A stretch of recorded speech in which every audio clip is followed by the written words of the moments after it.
Hey, what up everybody, this is Stevie Breach coming to you with the very first of my guessing very many of the future WWE Network reviews. When I signed up for the network, it was through much sort of stress and grief on the very first day. I wanted honestly to be one of the very first people to sign up for the network. I wasn't able to do it till, what time did I go to lunch that day? Noon, I guess, because I had to go to work that day, and the morning was just hectic with thousands and thousands of wrestling fans trying to get on to the site at the first time. Everybody was doing the Obamacare jokes, basically saying that the website wasn't doing anything. Major League Baseball TV said that they had never seen any sort of traffic like this at ever, and they were sort of covering themselves, saying that they weren't really prepared for demand like this, which is crazy because they handle Major League Baseball, which is looked at as such a bigger sport with more people tuning in to see it, but maybe more people were trying to get the network because they're trying to get everything from the past, while most baseball fans, the drive to get MLB TV is that maybe if you follow a team and you don't live in that area anymore, maybe you were a fan of them growing up and then you moved away and now you can't get it, especially with like me being an Atlanta Braves fan. Atlanta Braves haven't been on TBS in probably at least 8 or 9, maybe even 10 years now. I used to be able to watch every single game and it'd be like no big deal. But the wrestling fans, everybody wants this, especially with the free trial and everything like that. The first show that I went to and wanted to check out was one that honestly I didn't really have planned out. I signed in, that first menu screen popped up, and the world was at my fingertips. I really didn't know what to do. It's basically like if you signed into Netflix for the first time and you didn't really have a plan on what you were going to do, and there's all these movies just everywhere. I couldn't believe it. I went down to the recommended viewing, and there it was, Bash at the Beach, 1990, what year is this? 1996, the year of the nWo.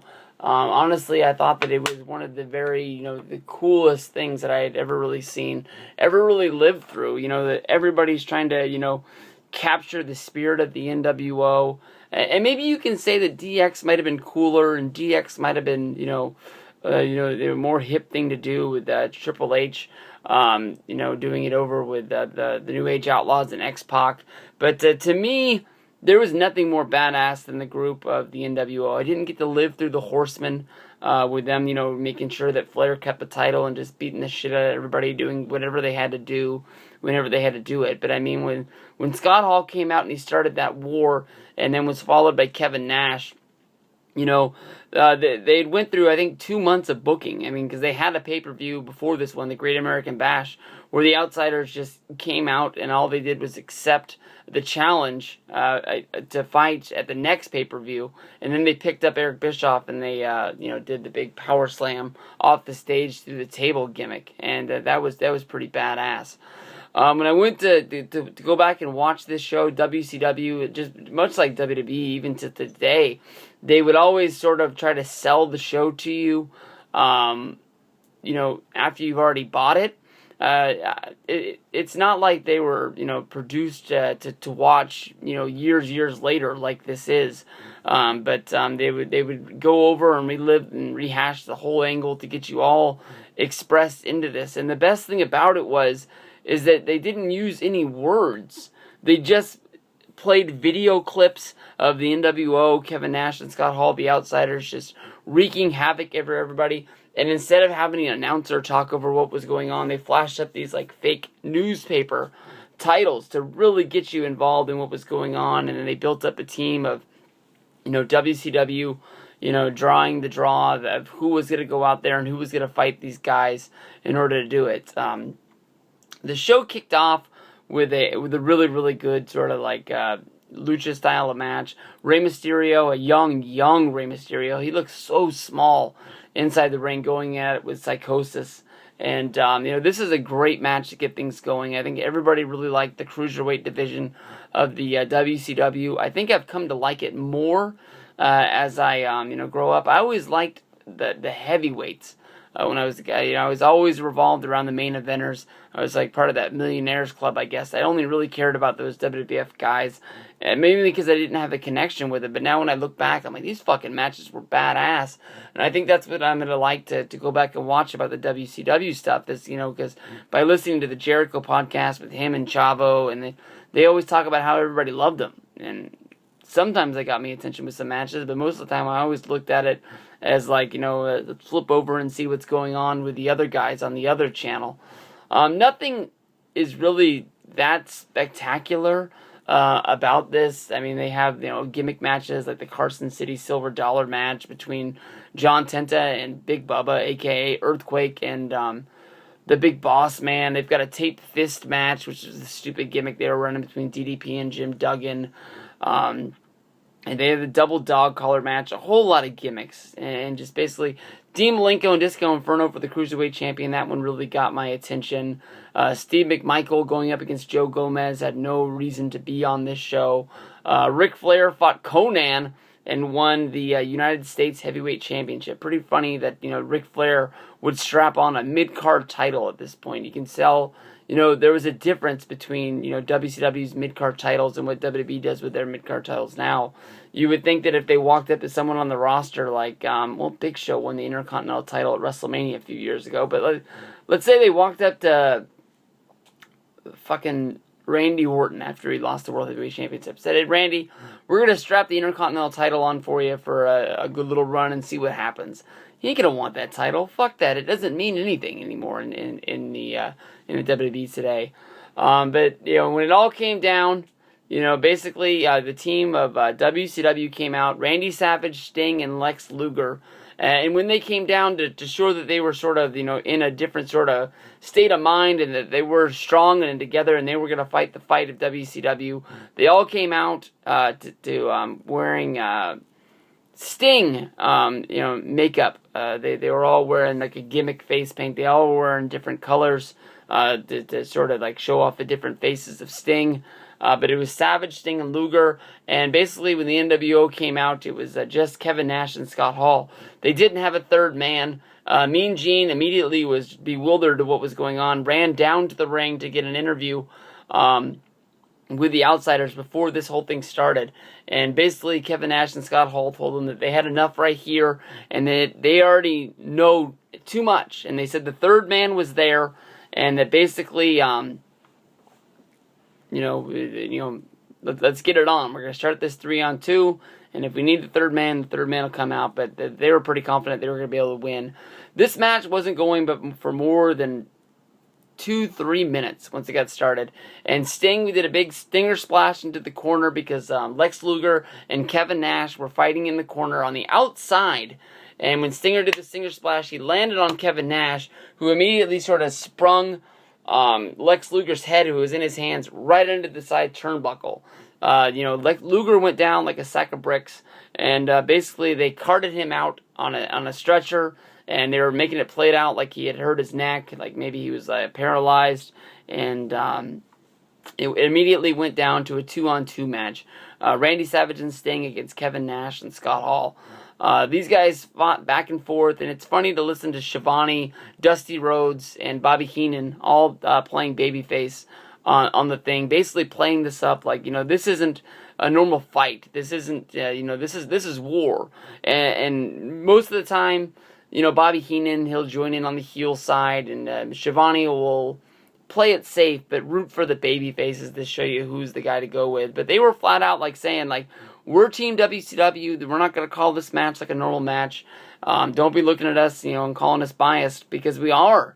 We're fighting for our life here because they thought that if maybe the nWo took over, that they would be fired, they wouldn't have jobs anymore. So you got to root for it.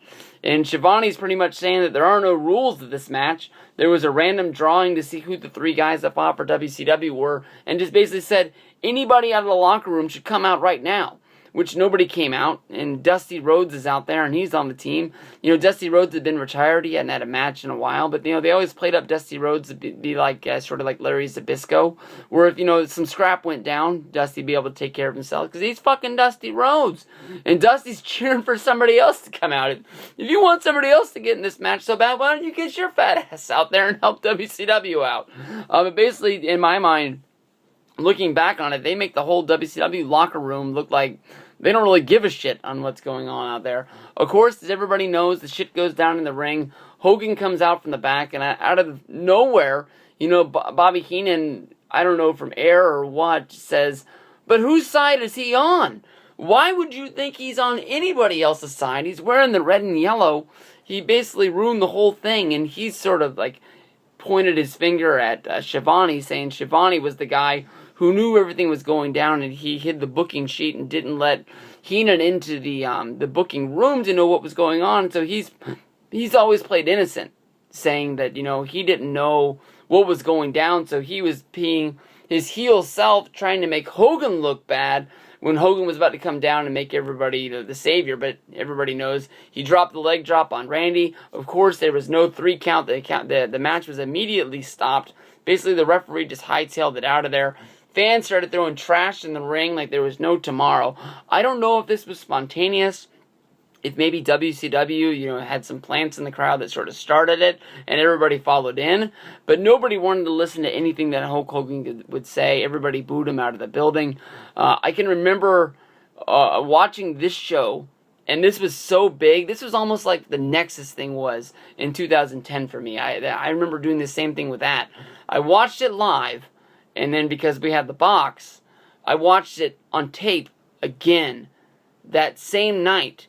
And then I remember my dad coming in the next day, and I was sitting in the living room and I was watching Nitro, and he didn't really understand. You know, he's always sort of been like okay with me watching wrestling, but I can tell like when he walks out of the room sometimes he shakes and scratches his head like whatever, because of how much wrestling I really like to watch even to today. Like when he sometimes he'll pick me up from the airport when I go on trips like the Bound for Glory or WrestleMania, and he always asks me what I did, and I tell him like, you know, like, because I'm so pumped up about the matches and shit like that, and he's always like, but did you do anything else? And I'm like, no, Dad, it's wrestling. That's what it's all about. But you know, anyways, he walked in the room. I was watching Nitro, and he's like, you're watching this again? Because he thought I was watching it for a 3rd time. And I'm like, no, it's the nWo, baby. It's the hottest thing going today. And we all know that the nWo probably went on way too long.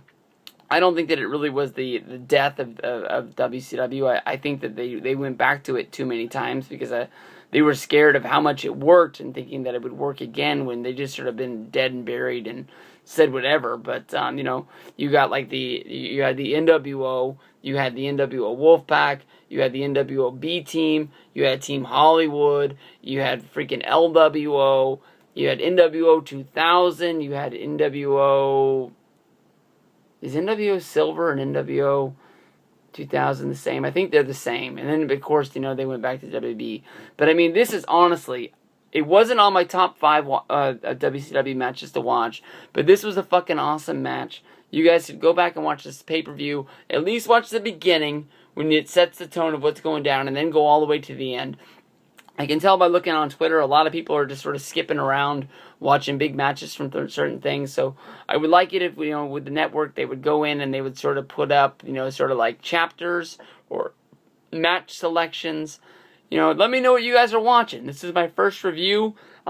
It's one of only, I've only watched a whole other one show. I've watched just pieces of other things. So, we'll see. I want to know what you're watching. I want to know, like, why you watched it. Make some videos about what you're watching on the network, because I care. Peace out.